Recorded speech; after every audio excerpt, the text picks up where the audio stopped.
નમસ્કાર દોસ્તો, આપણે આજે સમજીશું કે કોઈપણ રિલેમાં ફોલ્ટ કરંટ કઈ રીતના કાઢવામાં આવે છે, કે જ્યારે ફોલ્ટ થાય 1 થી 10 સુધીના ફોલ્ટ કરંટ ડેટા કઈ રીતના કાઢવામાં આવે છે. તો આજે આપણે સમજીશું. તો આપણા જોડે એક 7SR સિમેન્સની એક રિલે છે, જો તમે જોઈ શકો છો 7SR 1206.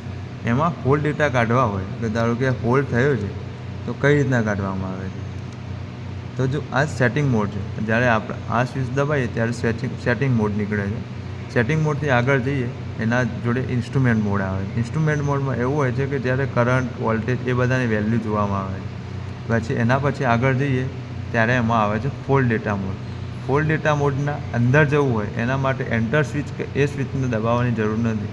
એના માટે જે નીચે દબાયેલું ઇન્ડિકેશન, જે નીચેનો એરો હોય છે, એ તમે જ્યારે દબાવો ત્યારે ફોલ્ટ 1 એટલે એવો ફોલ્ટ કે જે લાસ્ટ રિસન્ટ ફોલ્ટ થયો હોય એને ફોલ્ટ 1 કહેવાય. જો અત્યારે અમારે 13/8/2024ના રોજ એક ફોલ્ટ થયેલો છે, તો એના અંદર જવું હોય તો એના માટે આ એરો હોય, એ ટેસ્ટ એન્ડ રીસેટ.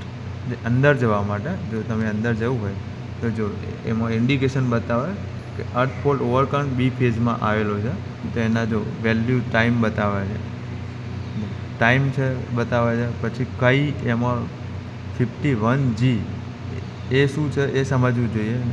IC1 0.012 એમાં જો દરેકના એમ્પિયર જો સી પોર્ટ એટલે બી ફેઝ કમ્પ્લીટ તમને બતાવી રહ્યું છે.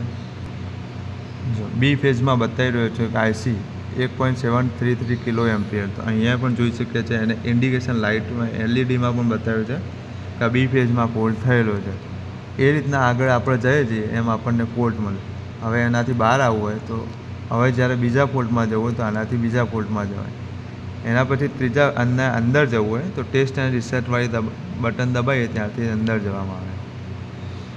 એમ દરેક ફોલ્ટ જોવા માટે આ રીતના જોવામાં આવે. Fault number 3, fault number 4, 5, 6, total આપણને 10 ફોલ્ટ સુધી જોઈ શકીએ છીએ. એનાથી આગળ જોઈ નથી શકતા.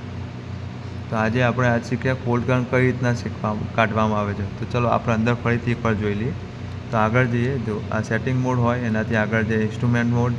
ઇન્સ્ટ્રુમેન્ટમાંથી ફોલ્ટ ડેટા મોડના અંદર જવું હોય તો એના માટે નીચેનું ઇન્ડિકેશન દબાવીએ, ફોલ્ટ 1 આવે એના જોવા માટે ટુ વ્યૂ, તો એના માટે ટેસ્ટ એન્ડ રીસેટ એ દબાવીએ, એનાથી આપણને લાસ્ટ ફોલ્ટ જોવા મળે. પછી આગળ જવું હોય એના માટે નીચેનો એરો દબાવી જઈએ આપણે, એમ આપણે આગળ જઈએ. ઓકે, તો ફોલ્ટ અત્યારે શીખી ગયા. Thank you.